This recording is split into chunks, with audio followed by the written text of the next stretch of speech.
Hi, Talia. Hiya. Did it say practice session? Yeah, this is a practice session. Interesting, huh? Yeah. Okay, good.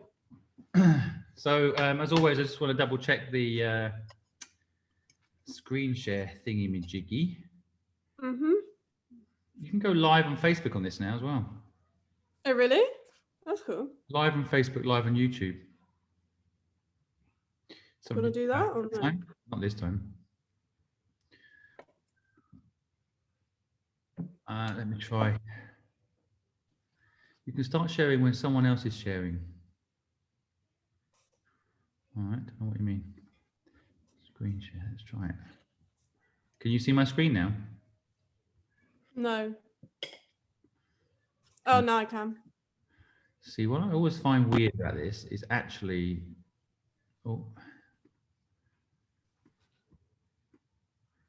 making sure that your notes on your projects aren't, your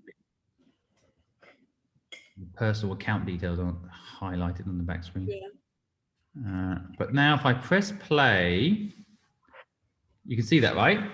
Yeah. See, what I'm finding really hard is to find the arrow that says stop sharing. There. Yeah. Okay, you can see that? Yeah. You hear it? The versions to make of time? Yeah? Yeah. You see that? Yeah.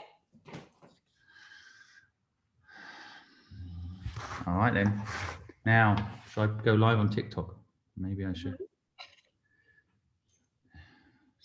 All getting a bit insane at the moment. World record of people turning up. So how many have we actually got booked? We've got 230. Yeah. So I'm hoping most of them. They've all got calendar now, so I don't forget. And then I think I'll start, guys, because it's 7:30, and then we'll get going. All right? Yeah, let's go. Let's go. This is where my tech fails. Here we go. Fingers crossed, nothing goes wrong.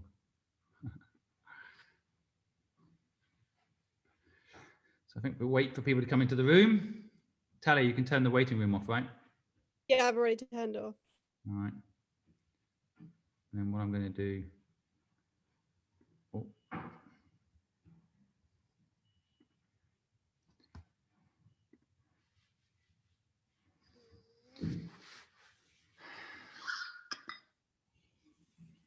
Now the thing is, I'll do this. I can't actually see where my.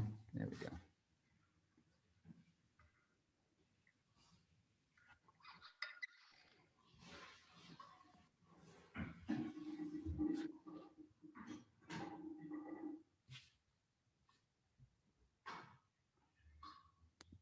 Hi everybody, we will be starting the webinar in just 1 minute.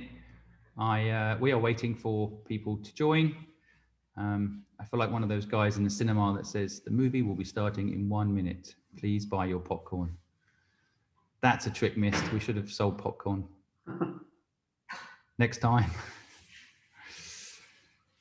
We'll be Can you do some film previews for us? Yeah, wow. Put me on the spot, why don't you, Chris? Well, we could quickly say favorite movies. Mine is Shawshank Redemption. I love that movie.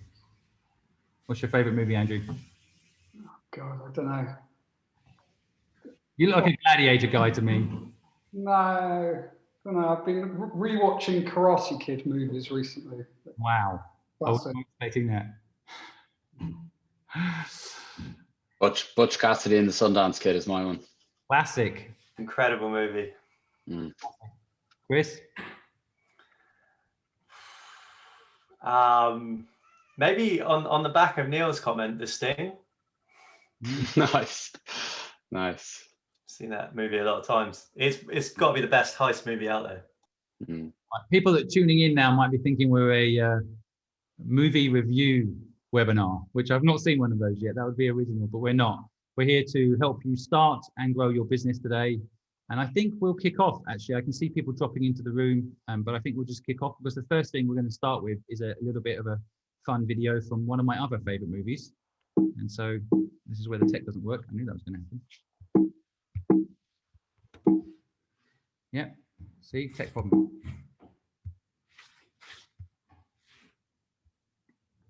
You still there, guys?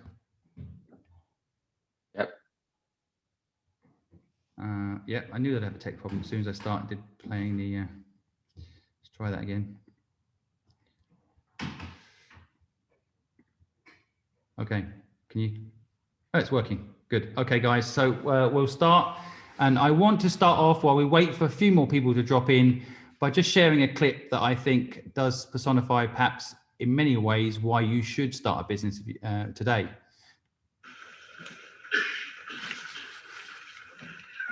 The virgins to make much of time? Yes, that's the one. Somewhat appropriate, isn't it? Gather ye rosebuds while ye may. Old time is still a-flying. And this same flower that smiles today, tomorrow will be dying. Thank you, Mr. Pitts. Gather ye rosebuds while ye may. The Latin term for that sentiment is carpe diem. Now, who knows what that means? Carpe diem. Let's seize the day. Very good, Mr. Meeks. Meeks. Another unusual name. Seize the day.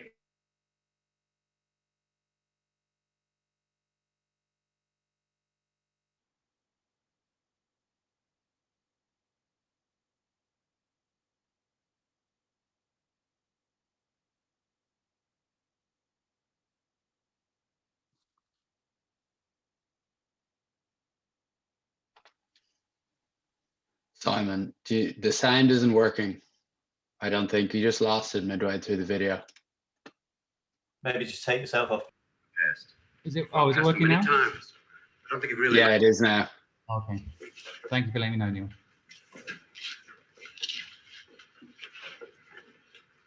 They're not that different from you, are they? Same haircuts, full of hormones, just like you. Invincible, just like you feel. The world is their oyster. They believe they're destined for great things, just like many of you. Their eyes are full of hope, just like you. Did they wait until it was too late to make from their lives even one iota of what they were capable? Because you see, gentlemen, these boys are now fertilizing daffodils. But if you listen real close, you can hear them whisper their legacy to you. Go on, lean in. Listen. You hear it?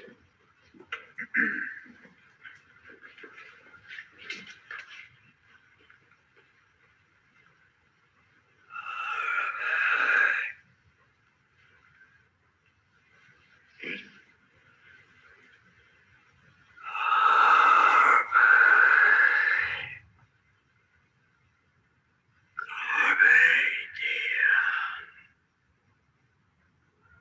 Seize the day, boys.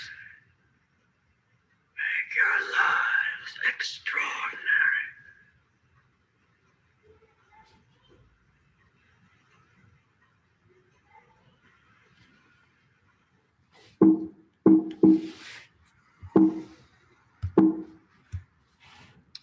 Oh. So again, sorry, it's like technical problem. Sorry, guys. So carpe diem, folks. I think seize the day, and hopefully we can help you do that today. I believe that anyone could be an entrepreneur. No one's born anything, not a doctor, not a lawyer. We all need training. There's many different types of doctors. There's many different types of lawyers. It's not really a question of, are you an entrepreneur? It's really a question of what type of entrepreneur are you and what sort of training do you need to become a good entrepreneur? And so I also just want to say, before we get going with the hopefully useful insights today, free has value. This webinar is free. We never upsell anything. We're not after anything. Just a group of really awesome people here today, including myself in that just want to give and help. And so we're not selling anything. We're not asking for anything. And I hope I can prove over time that free has a lot of value. And so a lot of people say free has no value, but it does, I think, to anyone that can't afford to pay for a course or pay for knowledge. Free is the most valuable thing you can give, I think. So hopefully today, although this is free, you guys will get some value out of it. I also want to personally just make sure that we break some, I'm going to say ridiculous things you hear in business all the time. And one of them is the harder you work, the luckier you get. That, in my view, is a lie, at worst, an exaggeration. I think luck is much more complicated than that, and luck requires you to take a lot of risk, know your destination, and be very persistent. It's not a question of just working hard. Working smart is probably closer, and I think that I just want to throw it out there personally. I made the most in my life of my businesses when I was working smart, brought people in to run them that were better than me at certain things, for example. That's the way I think it really works. So hopefully we'll break some of these silly Instagram quotes that you see flying around and give you the truth. So I am the host. You guys probably know me already, so I won't go on too much, but I've personally built 18 companies. I built 13 of those 18 with no money. And so I think that's very important. Going from 0 to 1 is the hardest thing you can do. So I know what it's like, and I can hopefully help you today. Today, my mission, I run a platform, a philanthropy project called the Purposeful Project, with a mission to help 1 million people start and grow a business of their own and make sure that no entrepreneur feels alone doing it. I have some amazing guests today, and I'd like them to quickly unmic themselves and maybe introduce themselves. So Chris, would you mind going first?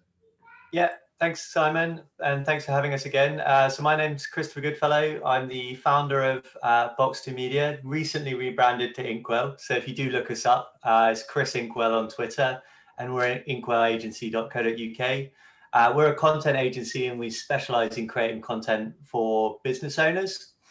And it's all educational. So we work with everybody from big corporates like TSB through to universities and everything in between. And probably most importantly for the people tuning into this webinar, we also run the Pitch, which is the UK's biggest pitching competition. We go all around the country in times of no COVID or online these days, and help people with free pitching advice, coaching before the kind of semi-final and final events later in the year. Just to say, my bad, Chris, sorry, I didn't update to your new branding, so my bad. What we'll do at the end of this webinar, folks, is we will send you a link with some useful tools, and one of them will be links to Chris, Neil, and Andrew's platforms in case that they can be of use to you after. So sorry about that, Chris. Andrew, would you mind unmiking and just telling everybody about you? Of course. So hi, everyone. So I'm Andrew Block. I probably best known for founding a PR agency called Frank, which I set up about 20 years ago. You might have seen yesterday lots of stuff going around on social media about Weetabix and baked beans. That was the work of Frank. I stepped back from that at the beginning of the year, the beginning of last year, into a non-exec role. And now I run Andrew Block and Associates, and that is really a variety of things. I've got a number of non-exec and advisory roles where I help startups, fast-growing businesses on their growth journey. I do PR and marketing by putting people in touch with the best people in business to make their work come to life. I look after Lord Sugar, and I've been his official spokesperson for over 20 years. And I look after him, all his businesses, all of the apprentice winners that come off the show. And generally keep myself busy, involved in a number of not-for-profit things. I sit on Prince's Trust Business Launch Group panel. I'm a Generation Z mentor for the School of Marketing, mentor for the School of Communication Arts. I sit as an advisor to Big Community Records, which is a record label set up by the COO of Google to help underprivileged kids have a break in the music industry. And aside from that, I'm a dad to 2 kids. Here's a summary from Biscuit. Oh, sorry, my Google was listening to the conversation. We've got a baby robot. People always listening. Always. But that's me. Thanks, Andrew. Just to say, guys, after we've given the presentation today of what we know, there will be a Q&A where you'll be able to ask Neil, Chris, Andrew, or myself any questions that you have directly. So do stick around for the Q&A at the end. Neil, would you mind kindly introducing yourself? Yeah, first of all, Andrew, that Weetabix beans ad is brilliant. I was on Twitter earlier today looking at the jokes underneath it. It was great.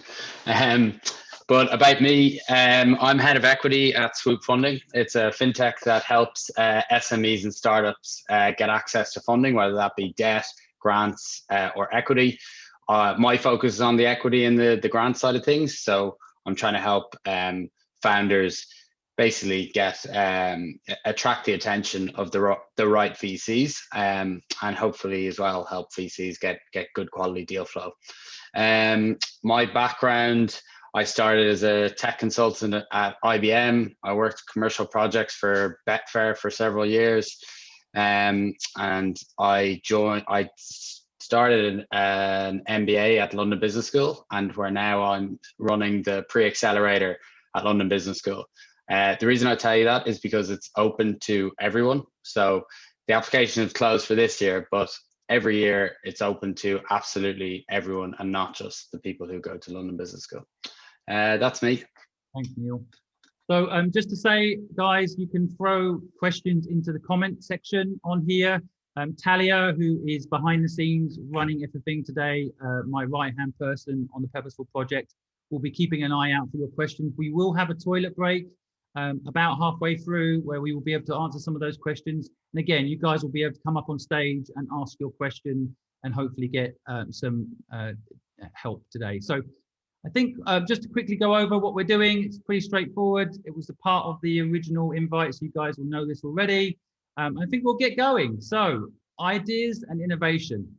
I think my quick take on this is the secret to, I think, building anything is the willingness to risk it all. I think sometimes people have an idea, for example, and you'll be very nervous to share it, thinking that someone's going to steal it. My experience being, an investor in 68 startups and having started 18 companies myself is if you don't share it, you won't get the help. If you put your hand up with your idea and share it, people are more likely to help you than steal it. And if someone steals it, then you better execute quickly and catch up. So I don't think actually often anyone does want to steal it. Execution is the most important thing, not the idea. And so I always tell people, the secret to success is just continually risking it all, not holding on to what you've got, but also thinking carefully that an idea has no value and it's all about execution. I do think mindset's really important. A lot of people I hear will say, well, someone else is already doing that. I recently started a podcast show a year ago and there were 764,000 podcasts. I started it anyway because I enjoyed it. We are now one of the top 20 podcasts in the world, according to Podcast Radio. I did have to pay them some money to make that happen, but that's that. We are now one of the top 20. I'm kind of joking, I didn't pay them. But mindset is everything. I think, the big companies out there, or the people that you think are big, you can use that against them. And I mean that in a positive way. You will always have your strengths when you start out. So mindset is key. And I said already, risk it all plus luck. Luck is actually a skill. You need luck to be successful. I'm going to talk a little bit about that later, but I definitely think you need to be lucky and there is a way to increase your chances of luck, and that includes taking lots of risk. Chris, do you want to throw your thoughts in? Yeah, a couple of quick things. So it really helps when you're solving a problem inside out. So we find a lot of entrepreneurs that come from specific industries or have experienced the problem as a consumer. And I think that's really powerful. When you know the problem, when you found it, you really care about it and you know it. So often when we're looking at pitch applications, we're looking for a team that kind of both understands the problem and obviously has the expertise or the startings of the expertise to deliver it. So to give you like a really clear example, Small Robot Company were a finalist a few years ago, and the founding team were a robotics engineer and a farmer, right? So they're going to bring small robots to farming and change how we see agriculture, and they've got those teams. So I think it's really powerful when you know the problem. And then the second thing is, like, I find ideas are quite seductive. So you can do that thing where you have an idea, maybe in the shower or the garden or wherever you are. And I certainly do this. I bake it in my head. So all day I'm just thinking about it. And before I know it, I'm sort of fantasizing about having 100-person team and being all around the world and all of this stuff. And you can kind of get into that trap with co-founders too. So you can spend a lot of time sort of scheming, putting together decks, doing all of this stuff. But really what you need to do is get out there and start talking to customers. So really test that proposition, and always start those conversations by talking about the customer challenges, right? So you're not going out talking about my business does this specific thing. You're asking them about the challenge that you're going to solve for them, right? So if you're going to create an app like Strava that's going to help encourage people to run and stay fit, you're going to ask people about their routines, how they jog, why, how they track themselves, what they need motivation wise, and just figure out everything you can about the problem you want to solve before you pitch their idea. And the reason you do that is because you don't want to bias them. If you just go ahead and pitch your idea right off out the gate, they will tell you it's good. That's just how we are as humans. 99% of us are just going to turn around and say that's great. And that's what we call the mum test. So there's a famous book called The Mum Test, if you want more information on that, by Rob Fitzpatrick. And he just talks a lot about how to have those really initial customer conversations that can help test and validate your idea. And then to follow up that, so keep talking to your customers as soon as possible, as much as possible, and find low cost ways to test your hypothesis. So if you want to open a restaurant, do a pop-up first. If you want to develop an AI tool that's going to analyze marketing videos, find some way to bootstrap it, find some bunch of tools that you can bolt together just to check if your hypothesis works before you sink a lot of time and money into it. A, that reduces your risk. B, it's going to make your execution much, much stronger. So you're going to be able to invest in the things that really matter. That's it for me for the first one. Thanks, Chris. And yeah, I would recommend The Lean Startup by Eric Rines. It's a great book that will talk a little bit about what Chris is talking about there, the MVP. Just remember, ideas evolve over time as well. Don't always think that, you've got an idea now, it's fixed forever. Focus on the problem you want to solve. And yeah, I think, build something you love. This is something overlooked when it comes to ideas. It's not just about, being the next Zoom. It's about building something you love. So we'll now talk about steps to building a new business. Neil, do you want to kick us off? Yeah, no problem. So actually, some of the things around foundations, Chris has already touched upon. So once you know your motivation, you know your customers, you've done that mom test, it's time to ensure that you give yourself the best chance to actually succeed. So there are a few things. It's a little bit the boring stuff, but the stuff that it's good to do to get ready. So yeah, as I say, give yourself the best chance. So you think you've got a business and you're ready to go. So go register that business with Companies House. It's very cheap and it's very quick. It's just something you should do. So, and choose and register your domain name. So visit a domain registrar, confirm your chosen name is available, and choose how long you'd like to reserve that name, all those different things. And you pay a small amount for that. But it's, you might have this great name and then realize actually someone else has taken it. So you better rethink it. So it's good to go out there and get that set. And then the other stuff that you need to make sure that you have. So as Chris mentioned, go out there. Well, he said go out to your customers. And I think go out and sell to your customers if you've got a great product. But what you don't want to do is do that without having a business bank account or something like that. You need to be set up correctly so that you can deal with sales to your customers. So set up a business bank account or a business current account.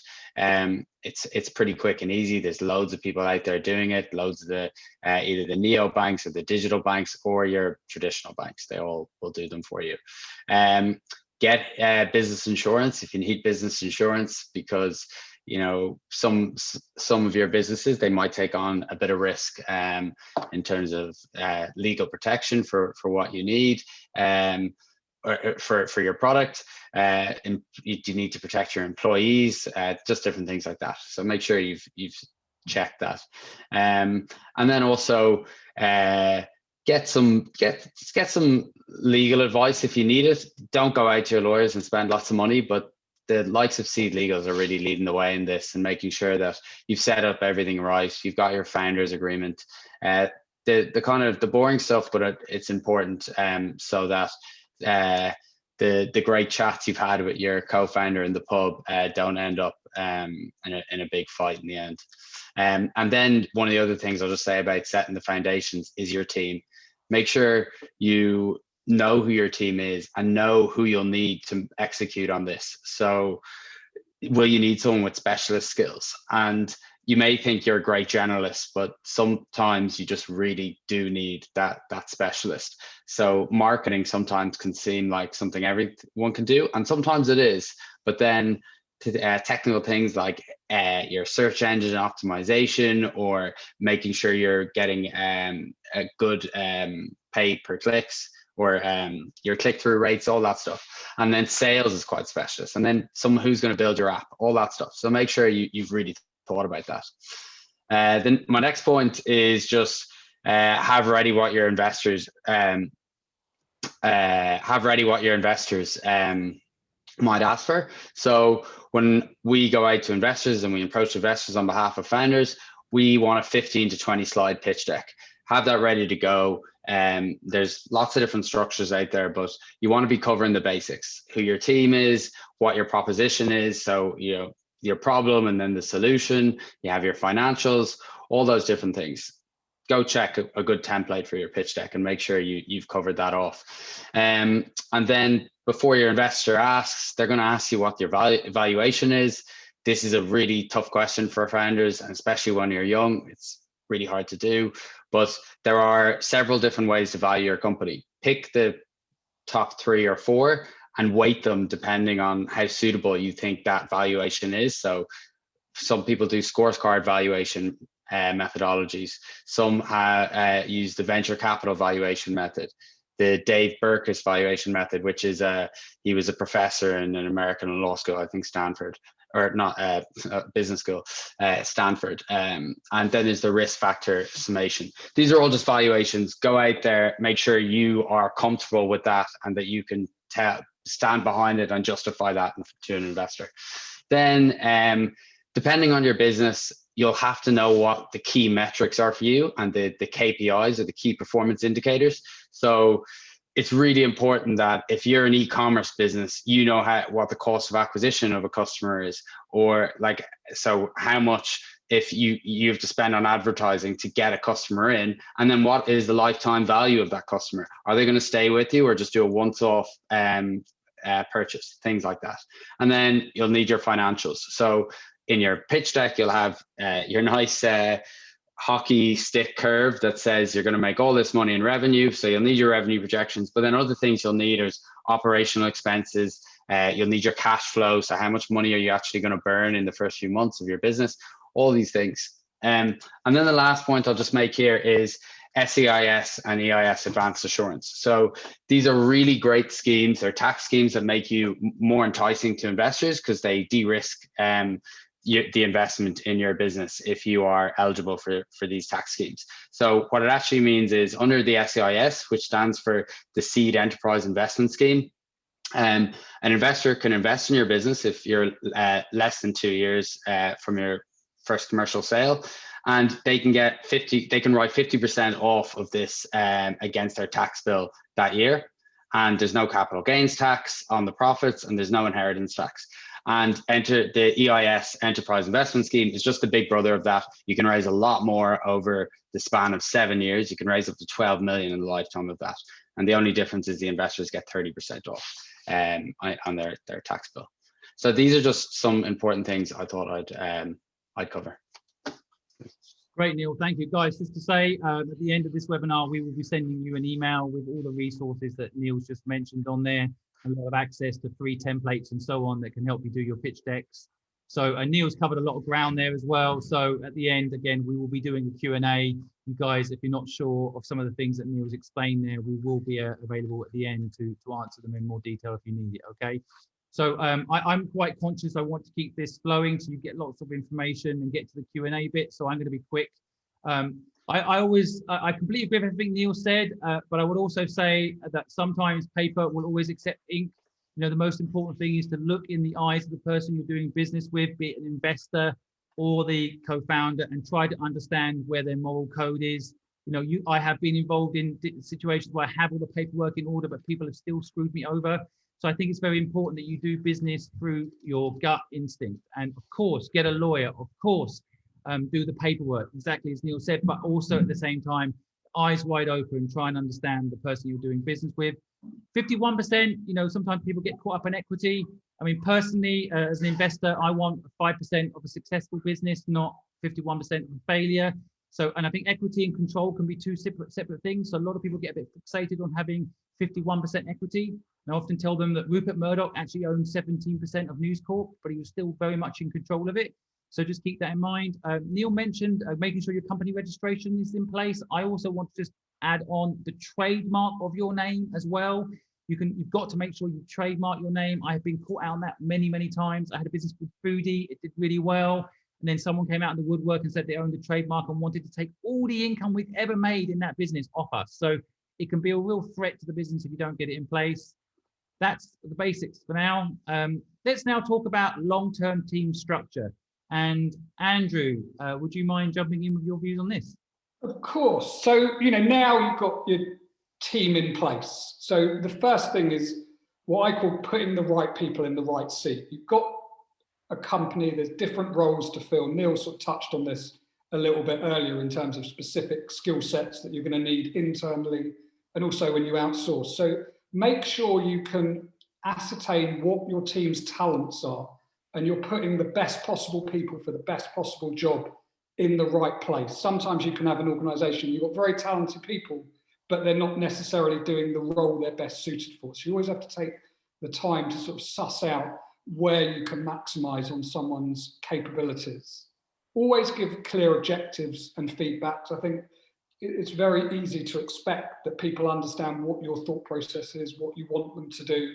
But if you don't tell people, then don't assume that they know it. And always push up, not push down. There is no such thing as the perfect business person, the perfect marketer, the perfect PR. People are always going to have strengths and weaknesses. And once you've got someone to a certain base level, then try and figure out what their strengths are and really capitalize on those strengths as opposed to keep beating them up on the bits that they're not so good at, because potentially they're never going to be so good at those areas. So find someone else to do those bits and push them in the direction where their talent lies and their abilities lie. And one size doesn't fit all. You're not going to find the same people that can do everything. You have to find different types of people, personalities that are going to fit the various different roles in your business. And finally, and most importantly, in my opinion, time management and effectively using your time is the key to everything. And I could spend an hour talking about this, which I won't, you'll be glad to know. But you have to figure out how to use your time so that you're maximizing the bits of time that when you're most effective, that you're getting through the important stuff as well as the urgent stuff, that you understand your own body clock and when you can perform and when you can't. And the reason why it's so important is because good time management leads to lower stress. If you're in control of your work and what you're doing and you feel relaxed and calm about it, you'll enjoy it, you'll get through a load more. And when you don't, you just feel overwhelmed and pressurized, and it can lead to anxiety and poor performance. So trying to understand how to use your time best and most effectively is honestly the most important thing you can ever do as a manager of a business or an employee or in any organization. I think it's very important about culture around time as well. I think these days we're on 24 hours, 7. So I think giving people time to breathe is so important. Chris, do you can you add your views on this too?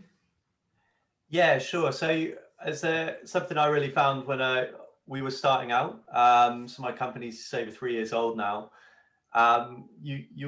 I think it's quite alluring to like build a team, and that, obviously your value is in your people, but you also need to kind of balance that with the investment that requires and the range of skills you need. So there's lots and lots of ways to bring skills into your business without putting people on the payroll. So you can use freelancers, contractors, consultants. We've used interns before. We're looking at apprentices right now.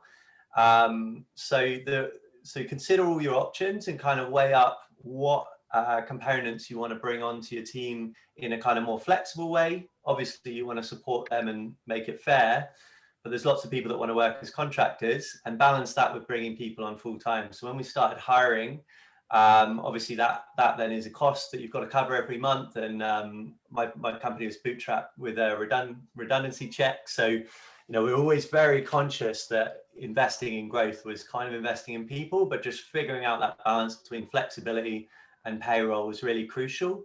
And we've kept that all the way through. So we always have about 30% of our delivery resource is on a contract basis, and the rest is in-house. And that's really helped me absorb times that have been a bit tougher. So we had a very quiet December. That's fine. I can absorb that, and I can tool up when I need to too. Following on from Andrew's comment about kind of using your time effectively, as you kind of go through those first few years, the priorities of what you spend your time on, are going to change a lot. And I think it's really helpful to be conscious of that. So often at the start, you're kind of doing everything, and some of those things just don't make sense. So look for opportunities to kind of outsource the stuff that you're not very good at. Even though it feels like it's expensive to outsource, your time is often more valuable than the cost of doing that. And you'll get better results. And then also look for that shift to actually running a business from sort of working in it.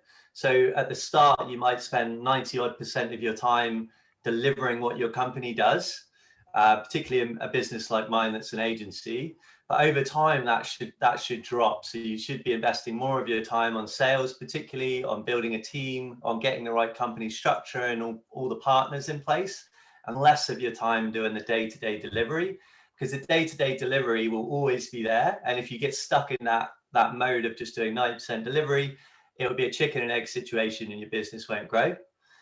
And then finally, just be creative about how you find people and work with them. So we do a lot of stuff around like testing potential contractors and stuff like that, and we pay them to do that, right? So we'll always bring on people to do a test project or test article. Like we're doing this week, we're paying 5 people to write basically the same article. So it is a sunk cost, but that just means that I've got a much better view of how good they are. And just from that one little upfront investment, I feel like the success of the hire is going to be much higher. So it feels a bit strong to sort of stump up that money up front, but you can get a lot out of it. So just, think about how you can engage them and test them and learn about them, and find like a low risk way to start working together before you actually sort of fully commit, therefore sort of reducing your risk and making sure you're getting the right people. Reducing your stress as well. It is a good investment to do what Chris just said there. I love that idea. Give people the same project, see what they do, can save you a lot of stress later. If you hire them and it doesn't work, it's a lot more stress than finding out early on if they're capable of doing the job. So good advice, Chris. I will just say it doesn't always rock building a business. You know, I think be prepared for the tough moments. That's why I think the mission and purpose is so important. It will get you through. I always think hire people around purpose, and then you can manage the purpose, not the people. I think managing people is one of the things I personally always struggled with. I love people, and I always see the best in people. I don't like to tell people off. So it's really hard. But if you've got a purpose, a very strong purpose in your business, I have found that people are self-motivated. If you hire them around that purpose, it will make a big difference. I do think personal brand matters when building a business. Keep an eye on that. So, you know, what you're associated with, what you do, how you do it.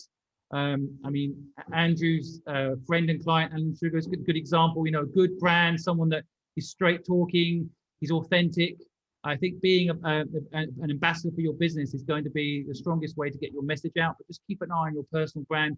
Make sure, you know, I say this to a lot of young people that start businesses for the first time. You know, just go check what you said when you were 12 on YouTube and make sure it wasn't, you know, out of date or out of context taken and hurt you in your business later. You know, so just go back and do a little bit of an audit on yourself and make sure that your personal brand represents who you are today. I always suggest to people, and some of the advice we're giving here today is, of course, personal advice. You can take it or leave it. But I really do believe that you should focus on the business purpose over profit.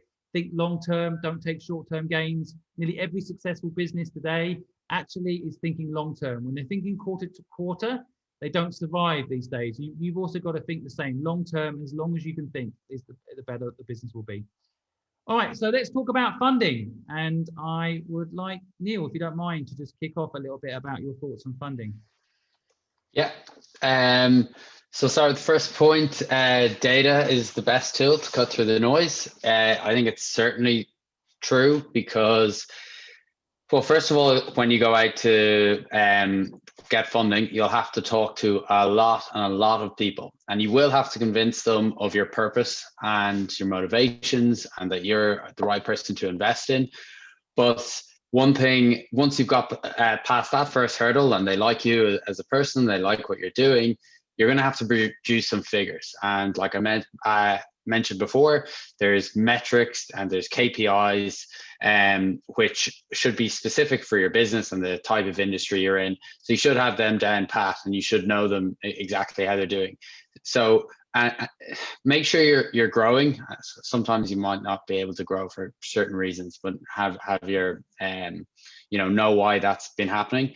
So make sure they're growing, no matter how humble the numbers are in the beginning. Just follow that and be meticulous about tracking that, because investors are going to want to know all about these figures, and they mean a lot to them. Another thing, I mentioned valuations before, but know the valuations and exits of similar companies in that sector. This is protection for getting a bad deal, and it also helps you to be realistic about what you could get in the market, because often founders, they're thinking well ahead, and they're saying, well, in a few years it won't matter what the valuation is now because I'm going to be $1 billion company. But there are different steps, obviously, to all the funding, and from seed all the way up to getting an IPO. So you just need to know the different stages and what's going on in your industry. The other thing I'll say is get out and sell. I think it's been mentioned already. I think it's such a great way to do it. Actually, I think someone asked in the Q&A, which maybe we can get back to later. But this is always the best thing to do if you can. Some people need the funds to get their business started, and it's a really capital intensive business, so it doesn't work for everyone. But if you can, get out and sell your product, whether it be a software or a physical product. This will really impress investors. If you can show that you can graft and you can grind it out to sell your product, even with limited resources, it will really stand to you, and you can kind of stand tall in front of investors going, look what I've done so far in a shoestring. So that's really important. And it also provides revenue. Obviously, sometimes you might not do it in a cost-effective way in the beginning, but it does. If you can sell units of the product, well, then you're making revenue for yourself, and you might get a bit further before you need that funding and buy yourself a little bit of extra time. Then the third point here is start early. Don't be naive. Funding takes a lot of time. Sometimes you just meet the right person who's got a big checkbook, and it's great. But realistically, you need to get out there in the market, get out there early. It may take up to several months to close a round. So it starts from courting different investors, having the first chat with them, maybe a second chat, meeting their partner, then them going to do proper due diligence on you, and then going to an investment committee if it's a venture capital who's going to back you. So just get out there early and be prepared for deals to fall through as well. So you may get quite far down the line. And this can happen with friends and family. I'm not just talking about venture capital. I'm talking about angel investors. I'm talking about friends and family. For whatever reason, deals can fall through, and things change, or people's circumstances change, and they need the money for something else. So be prepared for that to happen. It happens all the time. So start several months before you run out of capital. And then the last point I'll make is just explore all your funding options. I think people are very focused about the big tech startups that they see that are scaling and become unicorns. And then people talks about venture capital. The venture capital scene is booming in London at the moment. It's not just Silicon Valley anymore, but in real terms, in reality, less than 1% of businesses get VC funding. So it's the angels, it's the family and friends, it's actually the people who just bootstrap the business, and they use the revenue and they pump it back into the business, and they're often very great and successful businesses as well. So it's not just venture capital. So I would consider who else you can get funding off. And then the other things was there's grants out there. So go check your LEPs, so your local enterprise partnerships. Go check national competitions, Innovate UK, the Nest competitions. These are all great ways. They're a bit time consuming, the grants, but it is kind of free money at the end of the day, so it's going to be worth it. Then there's different things like R&D tax credits. So if you're doing something innovative and you're doing lots of R&D, you can actually get money back on the money you've spent on R&D. I think up to about 30%. So it's really important to look into that. And there's things like startup loans. So you can get a low interest loan of up to about 25K. So these are just lots of options. It's not just venture capital that are going to give you money. So explore all the different options. Great, Neil. I took away big checkbooks. That works. Bigger than Yeah. Big checks, big ones. Chris. Yeah, there's some lovely points there, and I think it can be a bit misleading because so much PR is written about big VC rounds when the reality, the day-to-day reality is, as Neil pointed out there, is that lots of people are funding themselves in different ways. And I always think the second point there, you're getting cash. If you're getting cash and giving away equity, it's to get you to your next milestone, and that milestone might be the profitability that allows you to grow organically from there on, or it might be to get your company to another stage, maybe releasing an MVP, maybe getting a certain type of partner on board or hiring a number of employees. Whatever your milestone is, it's just really useful to kind of have a rough idea of what those are so that you're really framing it for an investor. So you can go into that conversation and say, I need X so I can get to Y, and think about it like that. Because that's what they want to help you and support you through that bit, but they know there's going to be a next step, right? They know you're probably going to come back for money at another point. And then also sometimes you can get to those milestones without any cash. So if you can, if you're just taking a slide deck about an idea, it's bloody hard to raise investment. When you can prove it, if you can get to a certain milestone without cash or with very little cash, it's an incredibly powerful argument to back you, and you'll get a much better deal. To go to the first point though, just understand your appetite for risk. I personally, like I said, I bootstrapped, and that's kind of where I'm at. We're growing fast. We'll double in size again this year, hopefully. But I'm not putting anything else on the line, and that's just kind of where I'm at personally. And I think having a real think about that is important, right? So just know your appetite for risk, and if you've got co-founders, make sure you've had that frank conversation with them, both about the risk and then a bit off topic, but also kind of what they want out of it financially and what they need. And then that third point, creativity beats cash. So there are lots of, you can call it hacking, you can call it whatever you want, but there are lots of really cool ways to get a lot of attention and a lot of traction that don't cost a lot of money. So Andrew just gave us a wicked PR example there, and no doubt there were sort of big agencies and kind of conversations happening at quite high levels in brands to have that happen. But the cost that they put into that versus the publicity they got out, there's a massive difference there, right? And you can do that in your own startup too, right? So you can be creative, and maybe Andrew wants to follow this up, but I'm really into finding exciting ways to test your idea and start to market it for next to nothing. Well said. So yeah, I mean, just to mention, I think you've got to do your due diligence on investors. As an investor myself, I'm a good investor for some people and bad investor for others. I think you've got to understand what the investors' motivations are, as well as your co-founders. Chris quite rightly put it. I mean, knowing the motivations of your team, but also knowing the motivations of your investors, knowing when do they want their money out, what are their expectations, getting those things lined up. Sometimes hard times are good times. So I've actually looked back at my career when I had no money and my backer was against the wall. It's when I've been my most innovative, because you haven't just got money to try and solve the problem. You've got to listen to your clients more. You've got to listen to the market more. So sometimes having no money is actually a competitive advantage. I know, as crazy as it sounds. And burn the boats when you start a project, folks. Don't look back. Don't have a plan B. That's my personal experience. If you have a plan B, then often you'll reminisce about that idea of just jumping back on the boat and going back to the island you were originally on. Don't do that. Burn the boat. Commit to what you're doing.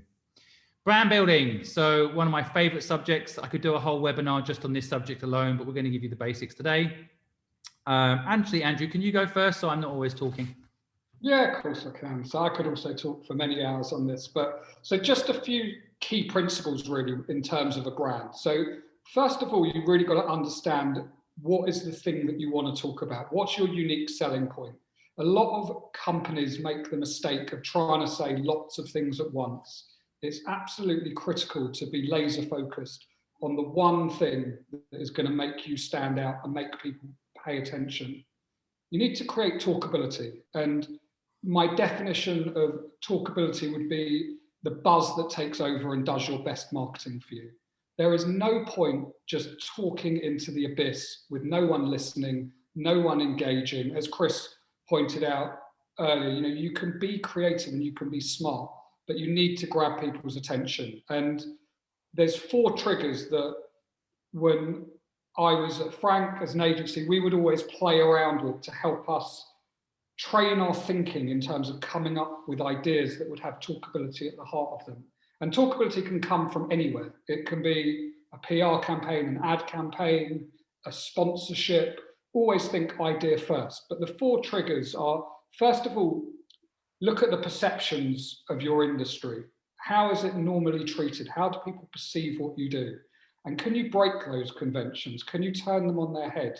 Can you take lessons from other industries? If you're a tech brand, can you look at what the beauty industry does and maybe take some of those principles so that they're going to be slightly different? What are these conventions that are always the ways that are being followed, and how do you move away from them? And what are people's current perceptions of what you do? How can you alter those perceptions or reinforce those perceptions? Visualization is also really, really important, the power of an image. So if you're a brand, pay really close attention to your visual identity and the pictures and the images, the video that you use to get across your message, because that's what's going to stick in people's minds. And look at the zeitgeist. What's going on at the moment? What are people talking about? How can you jump onto that conversation? And to take it one step further, how can you look at what are the trends going to be in 6 months' time? What are people going to want? What are people going to be talking about? What do they need? And try and shift your brand, your product, your service into the zeitgeist. As a brand, you've got to constantly evolve. You can't stand still. If you're successful at what you do, and I'm sure you will be, people copy that, people follow you. It's only natural. So you always have to be one step ahead, so that just as they've caught up with you, you're already on to the next thing. If you stand still, you go backwards. And as a brand, you always have to add value. So if you think about this in terms of how you communicate, in terms of your presence on social media, your presence as a personal brand, as a founder, add value. And I don't mean give away a free pack of cornflakes to every customer. I'm talking about adding value in terms of thought leadership, in terms of generosity, in terms of making someone smile, entertaining them, in terms of showing empathy. There's always got to be a reason for someone to follow you and to take an interest in what you're doing. And that reason is that they get some value out of what you're doing. So that is kind of, I don't know, the principles of brand marketing in a minute or 2 minutes, when really this is probably a 5-week conversation, but hopefully you've got something from that. Great basics there, Andrew. I mean, I kind of would just echo it and say it in a different format, which is, focus on core values. I love brands like Nike. I mean, frankly, anyone can make shoes and sell them, right? But they stand for something. They stick by all their core principles, like them or loathe them. I think I always tell people to build a brand, not a business. I think if you just build a business, it's actually a race to the bottom on price quite often, whereas you build a brand, it actually means you're permanently able to set the value based on the brand values. And I always tell people, buy time, don't sell time. Definitely an important part of building a brand. If you're always selling time, it's very hard to scale. But if you can think about, the value you bring because of your brand and set a price around that, it's much more enjoyable as a business than just selling by the amount of hours that you've worked on something. So that's my quick take. Again, we should probably do a whole webinar just on this alone. And later, guys, if you want that, let us know. All right, so we're just going to take a 5-minute break. So anyone that wants to go to the toilet can. We'll take questions in this 5 minutes. And then we've got a few more slides before we go on to the full-on Q&A. My wife thought this picture was funny because it looks like I'm actually on the toilet. I'm not. I'm at a yoga studio, just to be clear. Yeah, so guys, do you have any questions? Talia, do you want to read out the questions we've got in the Q&A, or? Yeah, sure. So Sam Squire said, I'm about to take the leap of faith and leave my 9 to 5. If you were me, knowing what you know from your journey, what would you do in this transition phase? I feel like that's good for you, Chris. I've got a view, but do you want to throw your thoughts, because you've done it as well? So Yeah. So I did. I started as a side hustle. So I did freelance work to prop up the business, and I didn't take any payment for the first year. And that, that was quite difficult. So roughly speaking, I might be able to eke out kind of 2 and a bit days to work on the business, and then 3 days I was doing regular freelancing. Yeah, you've got to manage that financial risk. So maybe that means building up a buffer. Maybe that means, before you make the leap, maybe that's doing it in that kind of gray area of having it as a side hustle, but just make sure you've got that runway planned, and that you have a good sense of what your cash flow is going to look like. So, if some businesses are great, you can sell straight away and earn straight away and make money straight away, which is brilliant. Others, it takes longer to get paid, to win clients, etc., to develop products, whatever it is. So just have a good sense of the cash flow, and make sure you feel confident that you've got that enough of a buffer to cover that. good advice. Sam, I actually know you because we've connected on Clubhouse recently, so I got to know your profile, and I think you're doing it right. Actually, you've got a good personal brand look and feel. The only thing I would probably throw out there is partnerships, collaboration. I wish I'd collaborated with more people in my early part of my career. I thought I was all alone fighting the big fight on my own, but you'll find there's a lot of people that will collaborate with you, especially given your particular focus, which I know is around purpose, something dear to my heart. So yeah. Next question, Talia. We're going to do a couple here now, so I want to keep moving. But Sure. Alicia said, how do you determine what your brand is, personality-wise? Andrew, that sounds like one for you. Yeah, I mean, you should have an instinctive feel for what your brand is all about. And it's obviously going to depend on what sector you're in, who you're trying to target to. You need to try and talk to your audience in a language that they're going to relate with. You can't be all things to all people. If it's a consumer brand, do you want to be informal, formal, professional, fun, show your humanitarian side? And once you've figured that out, then stick to it. Like I say, don't try and be all things to all people. Stick to that personality and bring it to life in as many ways as you can. With the agency that I founded, our brand personality was frank and behaving like the name above the door, open, honest, no bullshit. But then we also had a brand personality, which was about being professionally unprofessional. And by that, what I mean is we like to get across the fact that everything we did almost seemed to be instinctive, spur of the moment, reactive, not much planning, when in actual fact, we were very professional about that unprofessionalism. So everything we did was extremely well thought through. The words were thought through carefully. The way that we articulated things were carefully calculated. But to the person that was viewing it, everything felt kind of casual. And we modeled that on Innocent, actually. Innocent was the brand that really invented this professionally unprofessional feel to them. If you read their labels on their bottles, if you see their marketing, you feel like some guys literally just scribbled it down and on a post-it note and put it live. It's completely not true. It's extremely well thought through. And that was something as a brand we felt would set us apart, but also reflected us as founders running the business. It was what we were like as characters. And I think it's quite hard to build a brand where the values don't sort of sit with your own personal belief and your style and your way of doing things. And someone talked earlier of the importance of personal branding, and it's a bit of a buzzword at the moment, but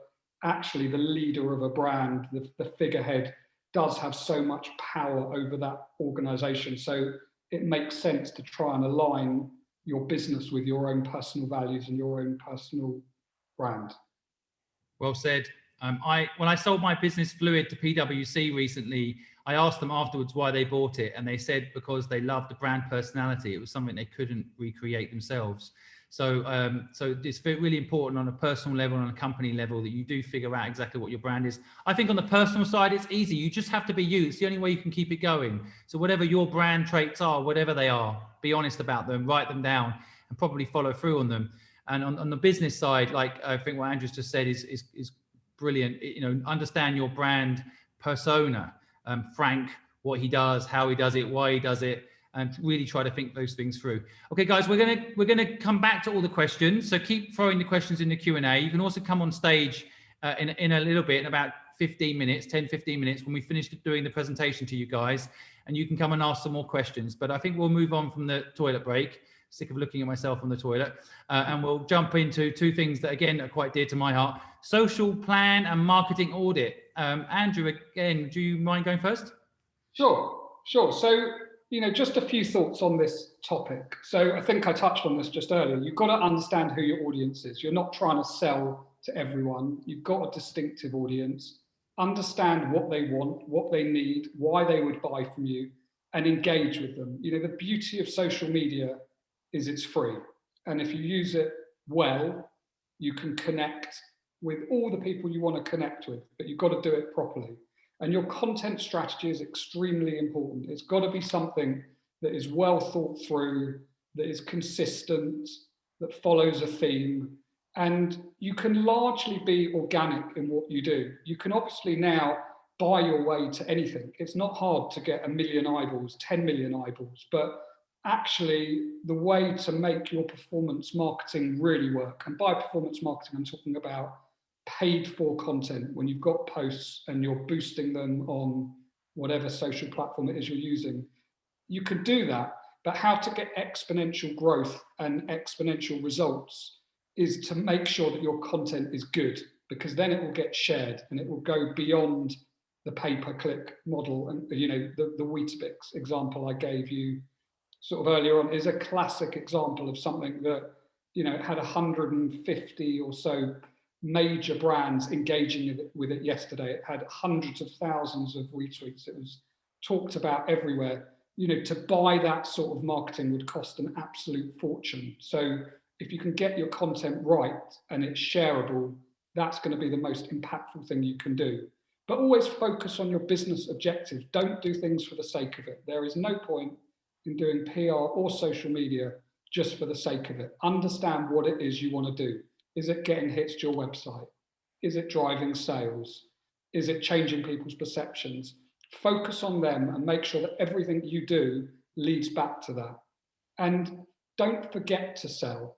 You shouldn't always sell. If you've got a marketing channel, think about it. If you're a brand that is just talking about themselves non-stop, however loved that brand is, you take some of the sort of biggest and most loved brands in the world, like Coca-Cola, for example.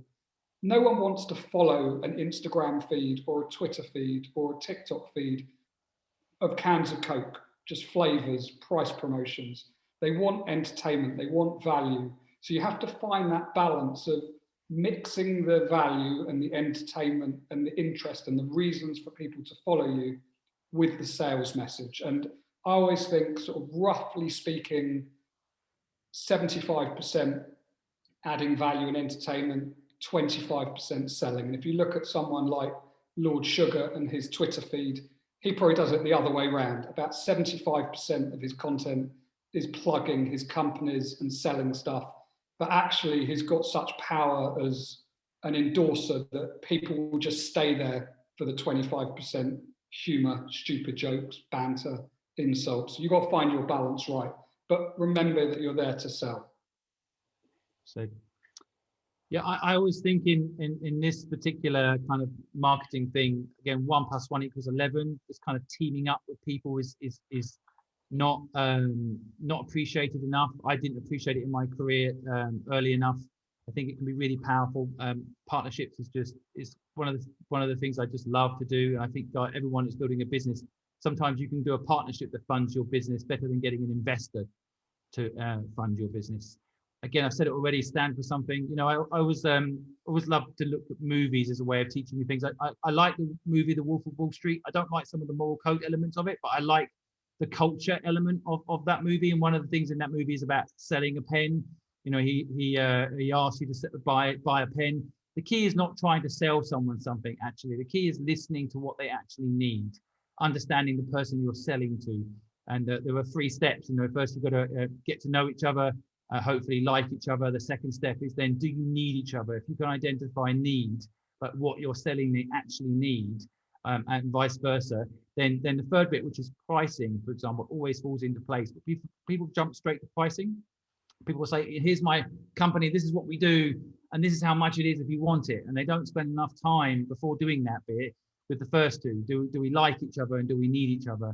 And so I always tell people as well that, just keep in mind, I don't care what department someone's in, they're a salesperson for your business. My 3.5-year-old is a salesperson for my purposeful project. And I actually train him to explain to people when he gets asked, what does his daddy do? And he says, my daddy helps people. I've trained him. And my best salesperson in my last company was actually my accountant. And why? Because she would go and have lunch or dinner. This is pre-COVID when we used to sit together. We can all remember that.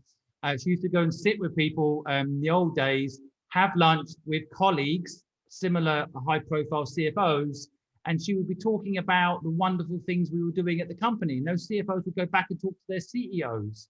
And those CEOs would then ring me up and we'd win business. So just keep that in mind. Everybody is a salesperson, and it's not a dirty word, sales. It can actually, if done right, build incredible relationships, incredible partnerships, and actually fund the business all the way through to whatever success is for you. Purpose power up. Now, just quickly, this is the wrap up to the overview of starting a business today. Just a couple of minutes on this, and then we're going to jump into the Q&A. And I know you guys have got lots of questions, so I can see the Q&A section filling up. In addition, if you want to come on stage, raise your hand in a minute, and we will bring you up in order of who raises their hands to ask some questions of me and my colleagues here today. But I just want to say again, I think the purpose of life is a life with purpose. And I don't know if any of my fellow moderators today want to say anything about purpose, but I really believe, in my view today, in today's world, purpose is what drives a business forward. It is the key ingredient in a brand persona.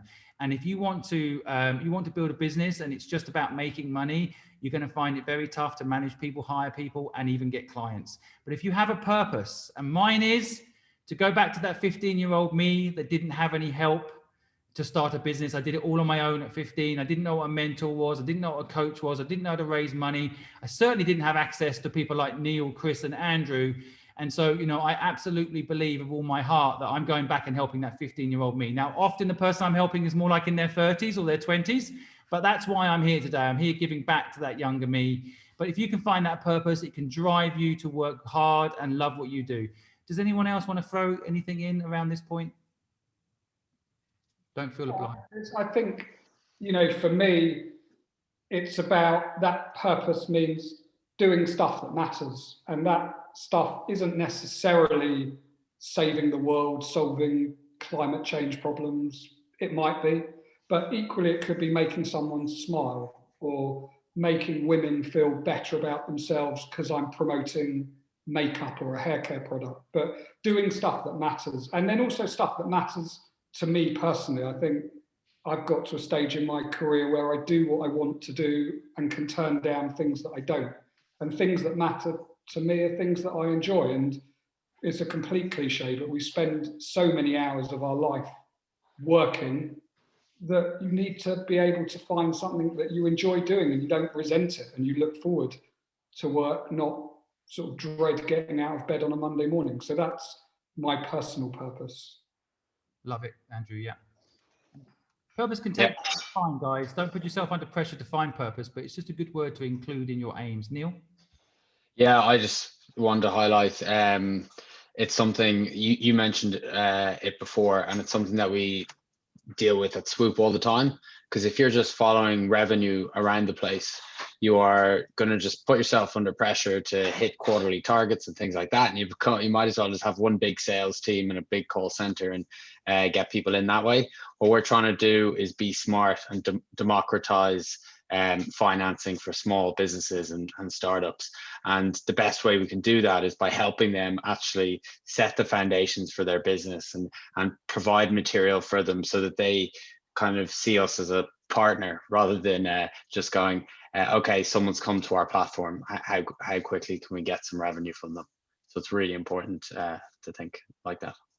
Thanks, Neil. Chris, you're obligated to say something now. You're not really.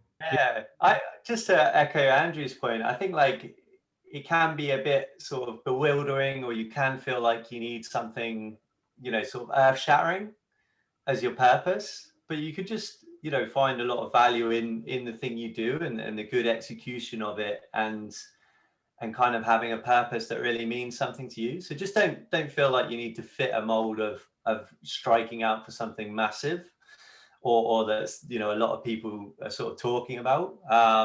Yeah, and just find your own purpose. It'll change too. Like this is a bit sad, but I tend to, like, every sort of few years I'll write kind of like my 3 things I'm trying to do.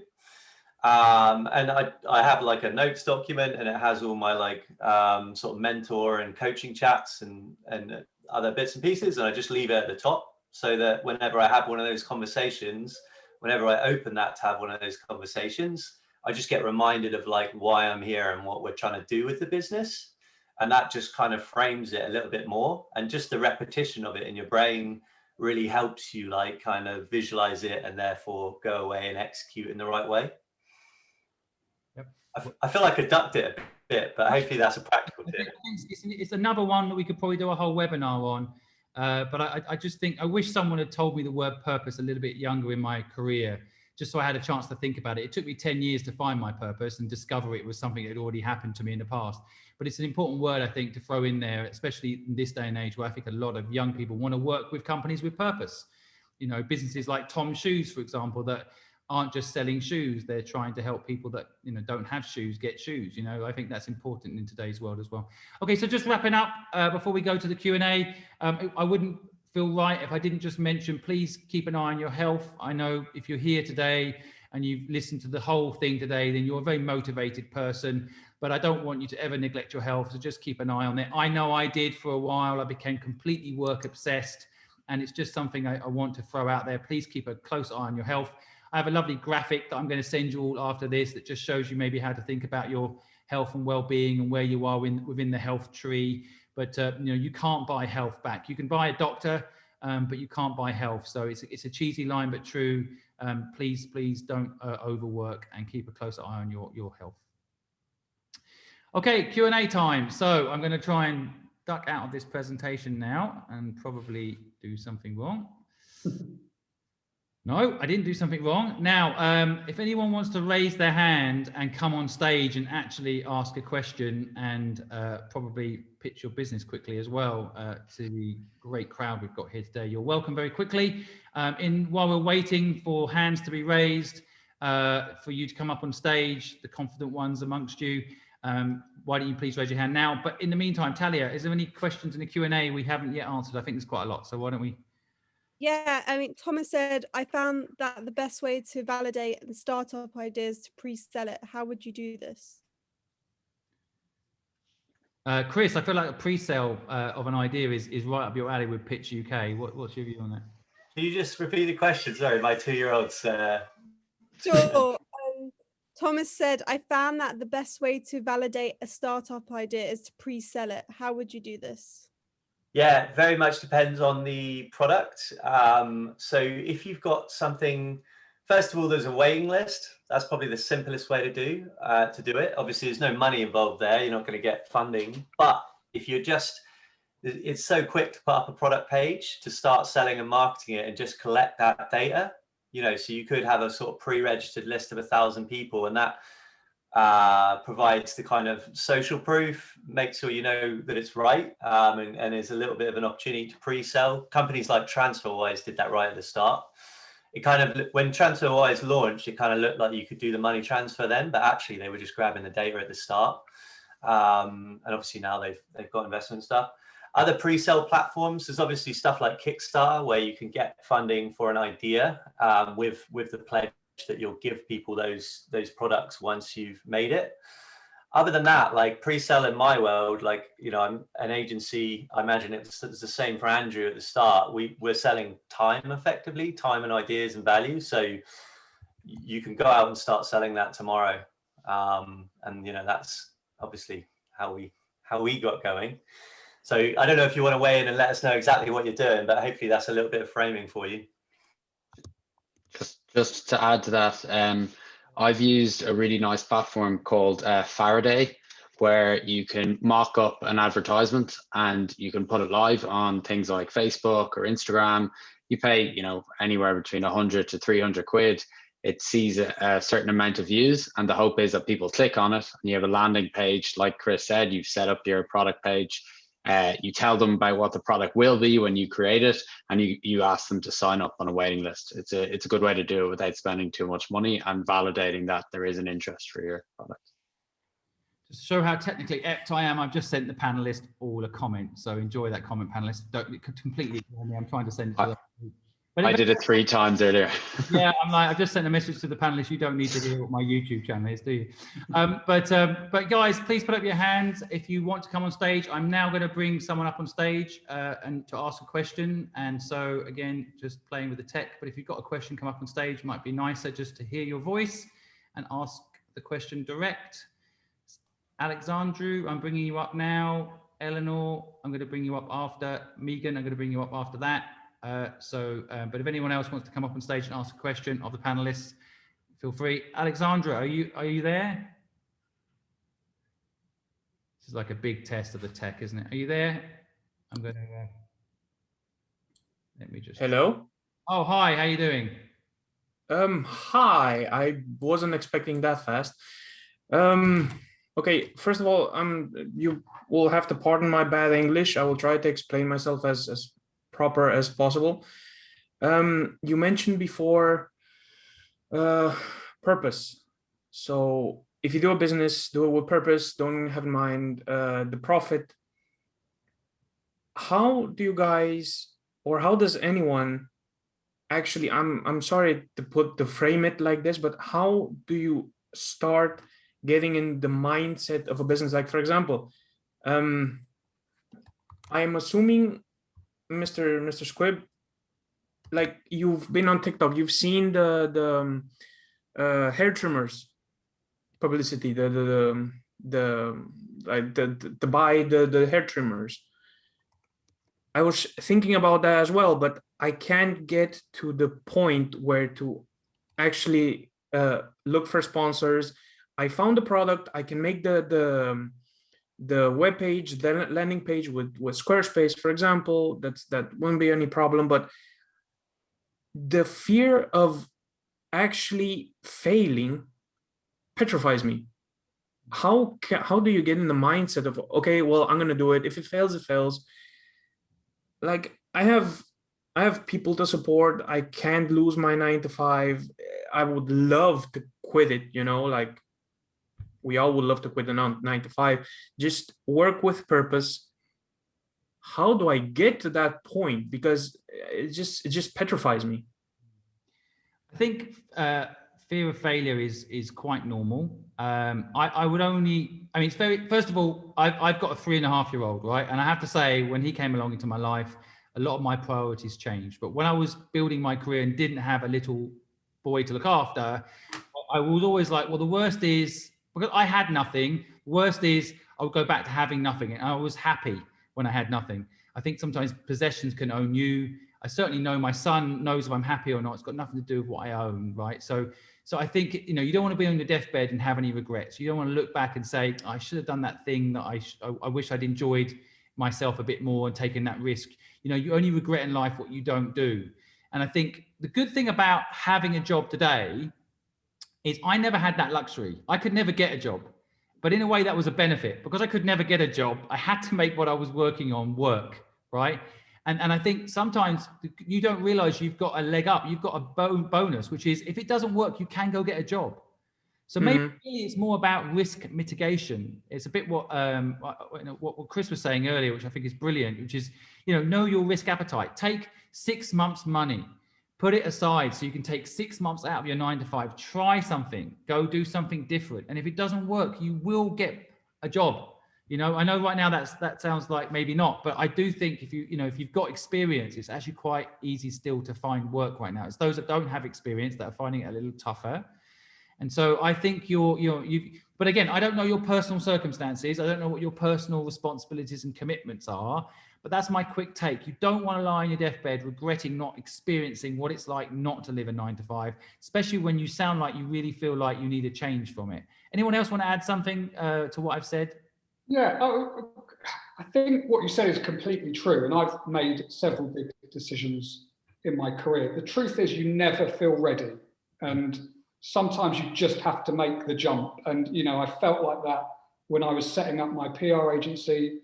20 years later, I felt like that when I was stepping back to go into a non-exec role and start a new stage of life. You never feel ready. But I also, whilst on the face of it, maybe quite entrepreneurial, I'm also very risk adverse. And I went through that process, like Simon described, of thinking, what's the worst that can happen?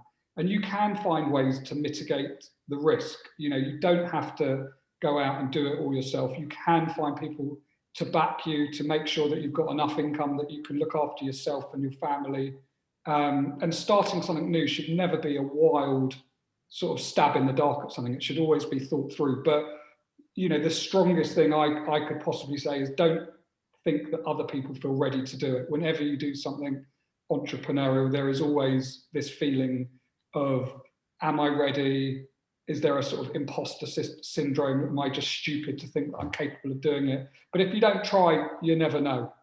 That feeling is constantly popping up. Yeah, I think what Chris said earlier as well. I feel like I'm Chris Goodfellow's spokesperson suddenly, but what he said earlier, I also totally agree with. Maybe you can do it as a side hustle. I know that phrase seems to be owned by Gary Vee these days, but it existed before he coined it. But I think if you can do something, on the side and get your feet wet, get comfortable, see something's working, that might help you edge into taking the leap. My personal feeling is, rip the Band-Aid off and go for it. But I realize that I've built up a risk appetite that you might not be there yet. But I think that you've at least got to try it once in your life. Maybe set yourself some risk boundaries, what you're willing to lose, what you're willing to gamble, and give it a go. Could I make 2 quick follow-up questions? Sure. You just mentioned Gary Vee, and going back to the selling with purpose point. He mentioned quite a lot of times that a lot of people that start a 9 to 5 job, they quickly quit because they quickly jump to the conclusion that, oh, I'm not working with purpose. This is not for me. I'm not being fulfilled. I mean, that is a very valid point. For example, I don't feel fulfilled, but I've been with this company for about 5 years now. I'm still not being feeling fulfilled. Is it still too soon for me, or am I just overthinking it? And the second follow-up question, your opinions on I just forgot the name, the Shopify. Doing something with Shopify. Like, I do have experience setting it up and presenting the product. The marketing side just is killing me. Like, I have no idea how to do that. And that was it for me for today. Thank you very much. Yeah, you're getting into a little bit of psychology here, which is quite deep. But ironically, your 2 issues are linked, right? If you are risk averse, but you're not feeling fulfilled, to me they're linked, right? So you've got to learn to enjoy risk to start feeling fulfilled. Right, so you've got to push yourself out of your comfort zone. I don't want to get too deep around this. I've studied psychology, so I can get quite deep. Your subconscious, your 0 to 7 years, your subconscious brain, whatever your parents did, whatever happened to them in those years, has got inside your subconscious. You're not thinking about breathing now, right? This is all natural instinct stuff for you. You need to reprogram yourself, right?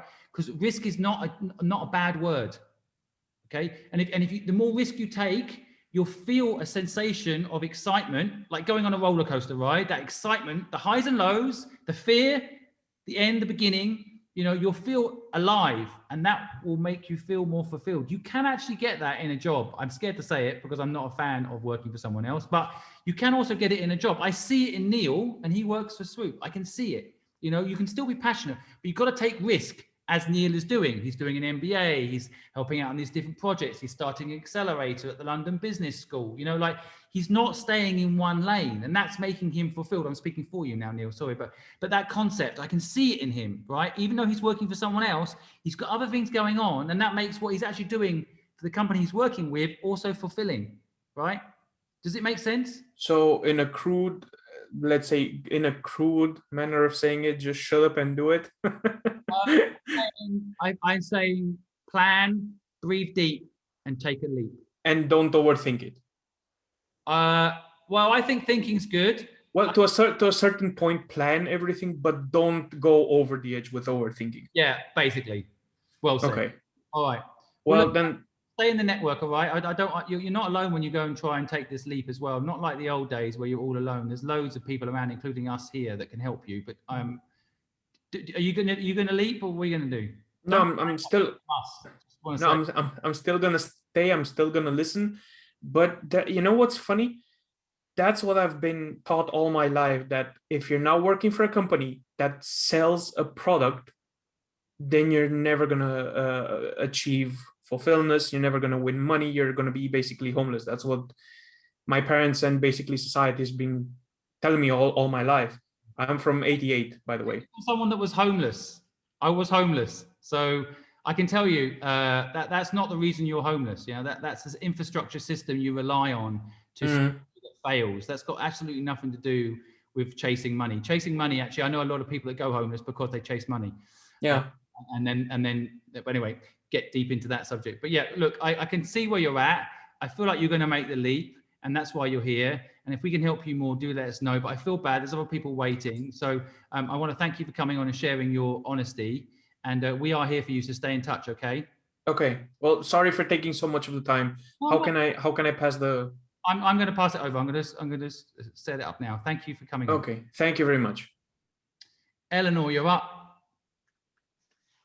Thank you for your patience. Are you there still? Did you go to bed? Oh, hello. Sorry, I was on mute.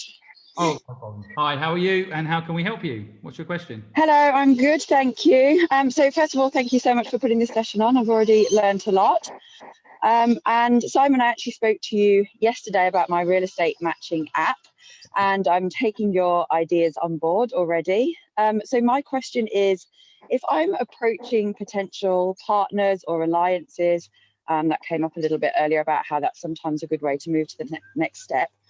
If I don't have any warm intro people in the company, for example, the company is overseas, how would you recommend I go about approaching people, and what sort of information should I give them?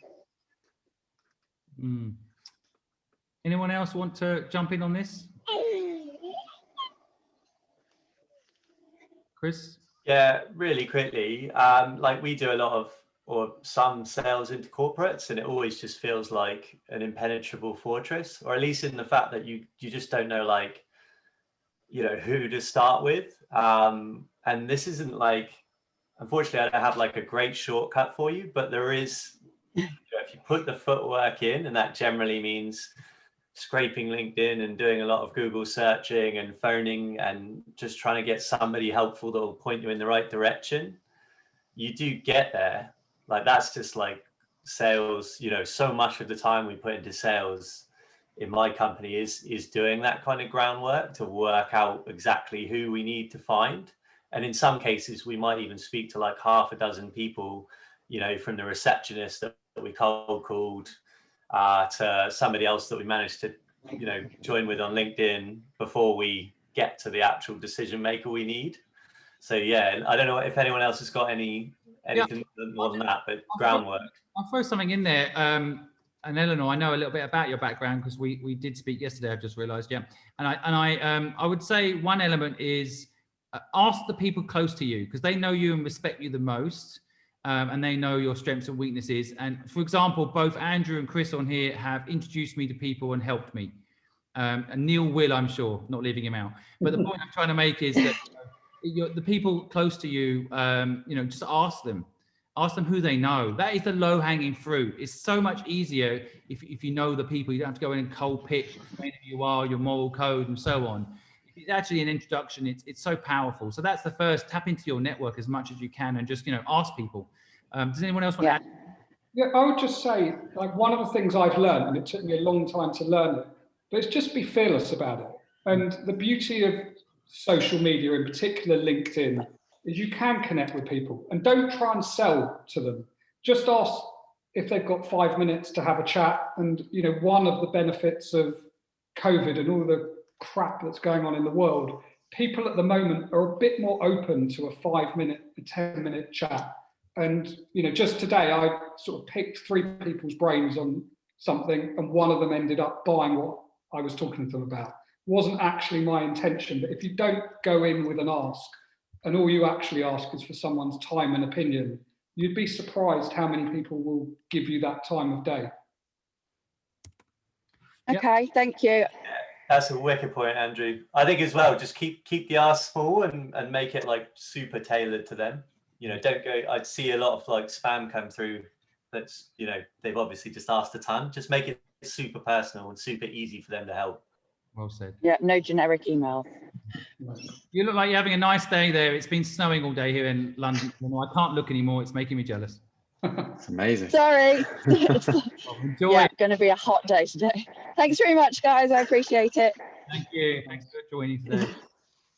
So we have 1 more minute left. I promised everyone we would be finished by 9, so we're going to finish on time. But don't worry, if your question hasn't been answered today, we will not only be doing these webinars again, but you can of course ask us through our website and get answers to questions later. Don't worry. In addition, I would, as we're on the question of asking people, if you got any value out of today, please tell people about thepurposefulproject.com, and that there is a series of webinars. We've got the next one coming up is about how to leverage TikTok. Myself and Mark Turnby, he's the #1 TikToker in the UK, 6 million followers. I am #2, just training him a little bit. But we will be sharing with you for free again how to leverage TikTok for personal brand, for businesses.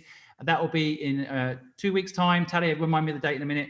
But if you guys know anyone out there that would find free content helping them start a business or grow a business useful, then direct them to thepurposefulproject.com. I'd really appreciate it. We put a lot of effort into these webinars. These guys here all have families they could be spending time with tonight, but they give up their time for free to come and give you free knowledge. So I'd be really grateful if you did spread the word and let people know out there that there is these sorts of things out there, that free has value. Now, I think we have one more person that's come up on stage that will be our last question before we end the webinar. Z, you have 2 minutes. Please come up and tell us what you're about and how we can help you. Hi, thanks for all the content. I will definitely be following the TikTok webinar because that's what my question is also about.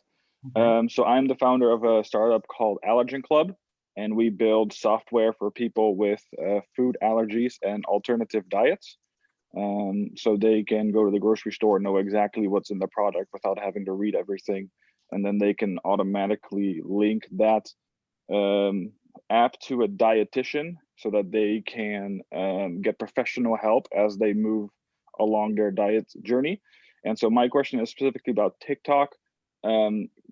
Building content or making content, personal branding, and being in front of a camera is not natural to me, but it's definitely something that I want to do. So my question is, how do I take that step? What type of content do I put out? Because I hear a lot of, oh, stick only to Allergen Club stuff. Like, do I mix in some personal? Do I go behind the scenes? Like, what type of stuff should I put out? Yeah, well, I am TikTok famous, so I know. I'm definitely. That's where I met. That's where I saw you. I'm not TikTok famous, but I mean, I think with TikTok, you've just got to find your groove. There are a lot of people that aren't staring at a camera talking. I mean, I know that's what I'm doing, but that is not the only way to create content. I mean, of course, I don't know what you do, Z. Do you have a particular thing that you'd like to kind of soft sell within your TikTok? What I'm doing right now is just trying to give out like diet tips, tips and tricks from dietitians, know-hows about how to read like food packaging for allergy stuff, like Right. that type of information. So My that's son it. has food allergies, by the way, so that I'm quite. Make sure you tag me in one of these. I'll share it. I think that food labeling is really important. We have a phone call on the 23rd Oh, do lined we? up. So Okay, good. yes, we do. There you go. Good. Well, why don't we talk then about this? Because I think this is quite specialized. But yeah, definitely, I think you can just do content around cooking and what's going in ingredients. Maybe you can take Marks and Spencer's food, for example, and recook it to show people what's actually in it. That would be damn interesting in a 30-second clip, right? I bet people don't actually know what's inside. Why don't you take the labels, what's actually written down, sodium, poison, whatever's in it, and actually make it in a TikTok so people know what's actually in the Marks and Spencer's food they're eating. That would be really popular, I think. That's just one idea off the top of my head. But, I think you don't need to be the person standing in front of the camera saying, oh, you should read the food labels. That wouldn't even be that interesting. No. So use your weakness as your strength. And if that's, and that'll be my quick thoughts on that. Okay, thank you. Cool. All right. Does anyone else have any TikTok thoughts, by the way? I always take the limelight when it's TikTok. But Chris, are you guys on TikTok yet? Neil, Chris, Andrew? Yeah, you won't find anything much, but I haven't found my groove. Now I want to know. Yeah, I mean, look, TikTok takes work, and you've got to adapt it to the audience. Just because a channel's there, you don't have to use it. If you feel more comfortable on another platform, use another platform. I haven't found a purpose for TikTok yet, and I haven't seen very many brands do it well. But there are examples. Look at someone like Ryanair, pretty hated company, but doing an absolutely brilliant job on TikTok. They've found their place. People are still learning. So, think about other channels as well. Not that I'm anti-TikTok. It might be for you, but you find the channel that you're most comfortable on and use it. For me, it's Twitter and then probably LinkedIn. And then I don't do much on the other channels because I haven't found my place on them. Just because they're there, you don't have to feel obliged to do something just because it's the latest thing. True. And so, guys, I'll wrap it up there. I hope you found today's webinar useful. I want to thank everyone for coming. The TikTok webinar will be on the 24th of February at 7:30 p.m. As I say, the superstar Mark Tilbury will be joining, and he'll be talking about his tips and tricks. His last video got 22 million views, so he has cracked TikTok, and he will be sharing with us how. I will be backing him up with my story too, but he will be the guy telling you how to do it all. But in addition, I am at Simon Squibb on Twitter. So if you have any questions, you're welcome to go and tweet now. I'll stay online for the next few hours, annoying my wife, I know, but I'll be answering your questions on Twitter if you want. In addition, everybody here on the panel, we will be sending their contact details to you in a follow-up email so that if you want to reach out and in any way engage. Andrew in particular likes phone calls at 4 a.m. from Alan Sugar, apparently. So feel free to call. We'll put his mobile in there. So feel free to call him anytime, day or night. He does not mind as long as you're a billionaire. So that's it, folks. That's it for today. I want to again thank you all for attending. It's been amazing to see that pretty much everyone that arrived has been here right to the end. So I think that kind of hopefully proves there's some value. And for those who didn't get to on questions, don't worry. Go on Twitter now, ask them of me, Chris, Andrew, Neil, and we will be there. Well, I certainly will be. I'm not going to say that the other guys will be. I'll be there answering your questions for the next few hours. Otherwise, get on Clubhouse. I have a room every Tuesday morning at 9:30 a.m. Do a network session, and this Tuesday I'll be connecting you with the successful entrepreneurs in Hong Kong and Singapore. So if anyone wants any connections there, you're welcome to join. I also do a Friday evening event or while lockdown's on Clubhouse as well. You're welcome to join. And if you don't have a Clubhouse invite, then hit me up. I know the people there, name dropping, so I might be able to get you on. Otherwise, I don't know, Chris, Andrew, Neil, I want to thank you very much for coming on. If you want to say any parting words. Thanks for having me. Just thanks for having me, and thanks for everyone that joined. Yeah, thanks everyone. That was wicked. Awesome, guys. Okay, well, thanks everybody. Have a wonderful, wonderful evening or morning if you're Eleanor in Australia. Have a wonderful day. See you later. Thanks, guys. Bye-bye.